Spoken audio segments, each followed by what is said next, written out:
Start whenever you're ready. This is dorky. Do I have to look at the camera? As much as you can. Okay, this is where you want me? Go.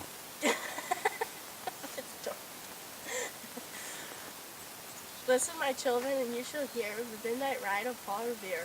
On the 18th of April in 75, hardly a man is now alive who remembers that famous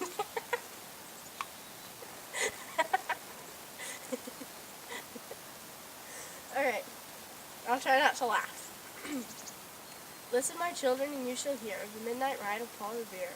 On the 18th of April in 75, hardly a man is now alive who remembers that famous day and year.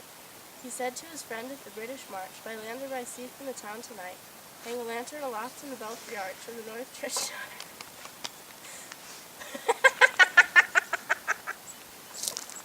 Just keep going.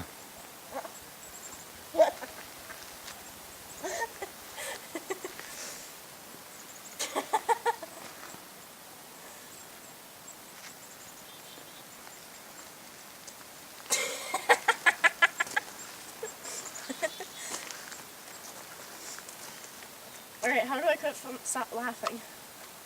Keep from laughing. I don't know. Alright, I'll try again. Listen, my children, and you shall hear the midnight ride of Paul Revere. On the 18th of April in 75, hardly a man is now alive who remembers that famous day and year. He said to his friend at the British March, by land or by sea from the town tonight, hang a lantern aloft in the belfry arch of the North Church tower as a signal light. One if by land and two if by sea, and I on the opposite shore will be, ready to ride and spread the alarm through every Middlesex village and farm, for the country folk to be up and to arm. Then he said good night, and with muffled oar silently rowed to the Charlestown shore. Just as the moon rose over the bay where swinging wide at her moorings lay, the Somerset British man-o'-war, a phantom ship, with each mast and spar across the moon like a prison bar, and a huge black hulk was magnified by its own reflection in the tide. Meanwhile his friend through alley and street wanders and watches with eager ears, till, in the silence around him he hears the muster of men at the barrack doors, the sound of arms, the tramp of feet, and the measured tread of grenadiers marching down to their boats on the shore. Then he climbed the tower of the Old North Church by the wooden stairs with stealthy tread to the belfry chamber overhead, and startled the pigeons from their perch on somber rafters that round him made masses of moving shapes of shade, by the trembling ladder steep and tall to the highest window in the wall, where he paused to listen and look down a moment on the roofs of the town, and the moonlight flowing over all.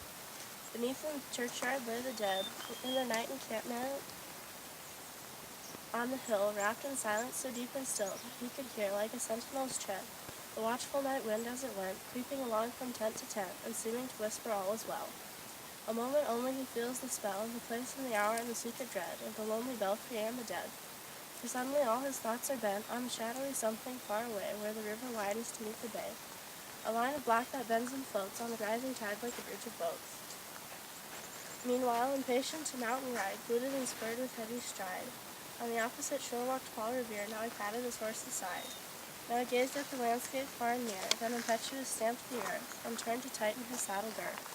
But mostly he watched with eager search the belfry tower of the Old North Church, as it rose above the graves on the hill, lonely and spectral and somber and still.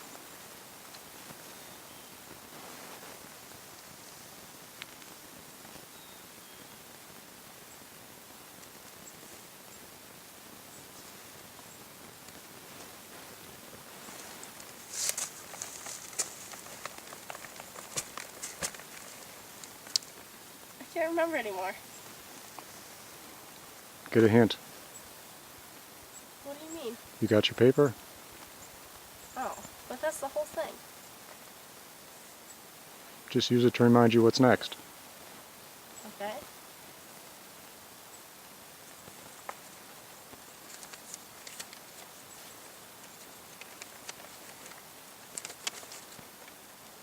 Oh, now I remember.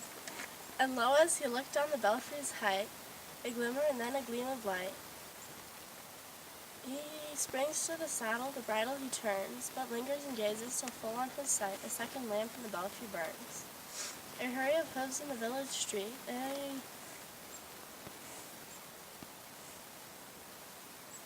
a shape in the moonlight, a bulk in the dark, and beneath from the pebbles and passing a spark, struck out by that steed flying fearless and fleet.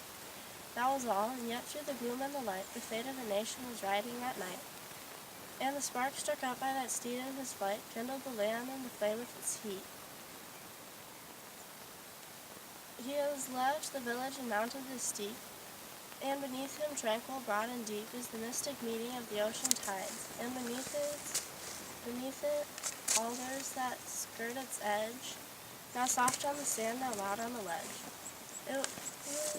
It was 12 by the village clock when he came to the bridge of Medford town, heard the crowing of the cock and the barking of the farmer's dog, and felt the damp of the river fog that rises after the sun goes down.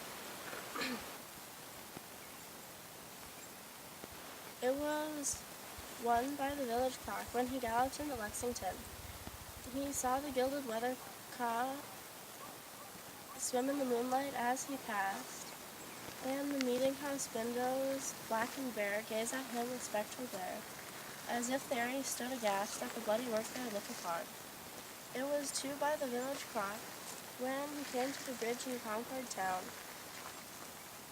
He heard the bleating of the flock and the birds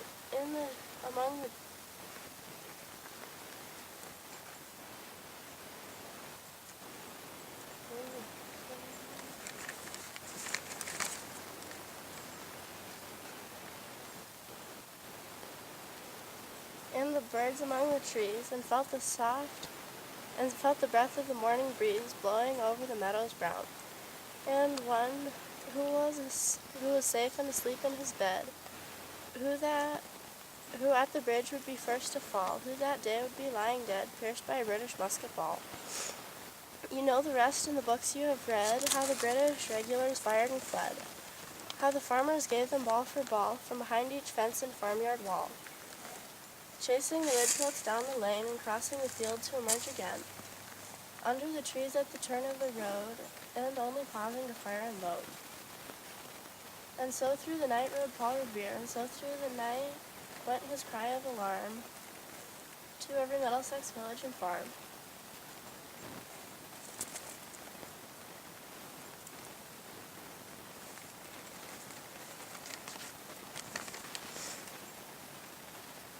A cry of defiance and not of fear, a voice in the darkness, a knock at the door, and a word that shall echo forevermore. Through all of our history to the last. For born on the night wind of the past, through all of our history to the last. In the hour of darkness, when peril and need, the people awaken and listen to hear the hurrying hoofbeats of that steed and the midnight message of Paul Revere.